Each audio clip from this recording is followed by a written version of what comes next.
J'avais besoin de prendre mes propres décisions, de faire mes propres choix, que ça fonctionne ou que ça fonctionne pas. Et j'avais cette fibre en moi. Entreprendre, c'est vraiment connaître tout de sa boîte, tous les recoins de sa boîte. C'est ce que j'appelle un chef d'orchestre. Il est peut-être pas bon au violon, il est peut-être pas bon au piano, mais en tout cas, il arrive à réunir tout le monde dans une même pièce et faire un son qui est magnifique. Tout le monde veut être entrepreneur. C'est la mode 2024-2025. Dans cette vidéo, on va regarder pourquoi entreprendre n'est pas fait pour tout le monde. Et encore une fois, ce n'est pas grave, c'est ce que j'explique à tout le monde. Si vous avez la capacité à être entrepreneur, soyez entrepreneur. Si vous n'avez pas la capacité et la résilience à être entrepreneur, soyez salarié, travaillez pour quelqu'un. Tout le monde ne peut pas être entrepreneur. C'est impossible. C'est-à-dire que tu as vraiment des gens qui sont bons pour être entrepreneur, pour entreprendre des choses, pour gérer des équipes, et tu as des gens qui sont bons pour travailler pour d'autres personnes. Entrepreneur, pour moi, la définition, c'est comme un chef d'orchestre. C'est vraiment réunir des gens dans une salle, les placer à leur poste et superviser tout de A à Z. Quand tu es entrepreneur, tu dois connaître ta boîte de A à Z, contrairement à un salarié qui a uniquement son poste et qui gère uniquement sa partie. C'est pour ça que entrepreneur, c'est pas fait pour tout le monde. Entrepreneur, c'est avoir des notions sur quasiment tous les sujets de sa boîte. Et si on les connaît pas, il va falloir s'entourer. Moi, c'est ce que j'ai fait dans mes activités. C'est-à-dire que je connaissais absolument pas du tout tous les postes de ma boîte, mais j'avais besoin de comprendre ce que les gens en face de moi allaient me parler. Donc du coup, j'ai appris, je me suis renseigné, j'ai lu des livres, je me suis entouré de professionnels qui m'ont expliqué comme si j'étais un enfant. Et ce que je dis à chaque fois, quand on m'explique un sujet, parle-moi comme si j'étais un enfant. M'emploie pas des gros mots, m'emploie pas du franglais, non. Parle-moi en utilisant des mots simples pour que je comprenne exactement ce que tu veux me dire. Et ce que j'ai fait à chaque fois, et c'est pour ça que entreprendre, c'est vraiment connaître tout de sa boîte, tous les recoins de sa boîte. C'est ce que j'appelle un chef d'orchestre. Un chef d'orchestre, il est peut-être pas bon au violon, il est peut-être pas bon au piano, mais en tout cas, il arrive à réunir tout le monde dans une même pièce et faire un son qui est magnifique. Voilà pour moi ce que c'est un entrepreneur, c'est un chef d'orchestre. Quand tu démarres, effectivement, tu ne peux pas tout maîtriser. C'est pour ça que j'essaie de me renseigner le plus possible auprès de gens qui font ce que je fais ou auprès de professionnels, peu importe quel qu'ils soient, un comptable, un notaire, un avocat, un concurrent, peu importe, j'essaie absolument d'être en immersion dans tous les sujets qui vont comprendre ma boîte. C'est obligatoire, j'ai besoin de savoir ce qui se passe dans ma boîte. Et même quand demain je vais lever de l'argent, je ne peux pas lever de l'argent si je ne suis pas à l'aise sur tous les sujets.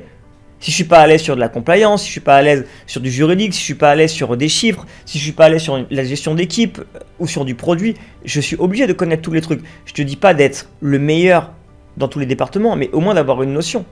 Et c'est ça, hein, entreprendre. Entreprendre, c'est vraiment gérer une boîte de A à Z. Quand tu es CEO d'une boîte, tu gères une boîte de A à Z.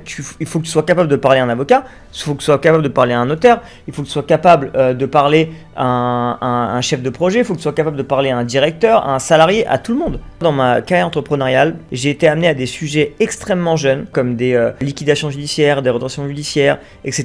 par rapport à des boîtes que je connaissais, par rapport à des boîtes dans lesquelles j'étais. Et je pense qu'à l'école, on t'apprend pas ça. Il faut être sur le terrain. C'est ce qui te fait gagner énormément de temps, parce que ça, on te l'apprend pas à l'école. Entreprendre, c'est quelque chose qu'on a en soi.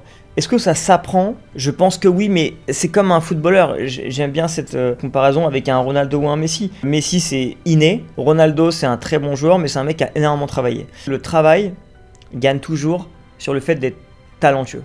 Mais si effectivement tu as du talent et en plus tu travailles, bah, tu deviens le GOAT. Tout le monde peut entreprendre à partir du moment où il croit en soi, à partir du moment où il a de la résilience, à partir du moment où il sait gérer des problèmes, gérer son stress, gérer une équipe. Enfin, quand tu es entrepreneur, tu dois avoir tous ces skills en toi.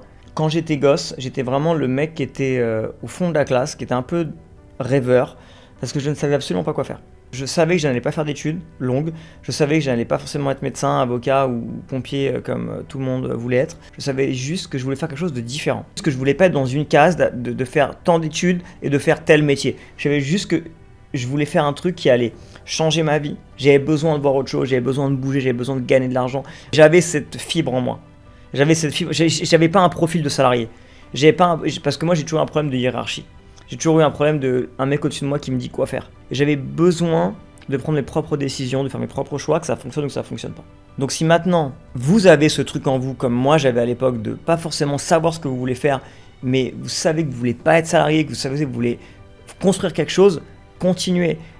Vraiment essayez des choses jusqu'au moment d'entreprendre votre propre vie et de votre propre activité. Donc si maintenant vous voulez entreprendre et que vous ne savez pas par où commencer, j'ai fait une vidéo où je donne 7 conseils, 7 pensées qui m'ont permis de réussir en tant qu'entrepreneur. Vous pouvez retrouver la vidéo juste en dessous en cliquant sur le lien.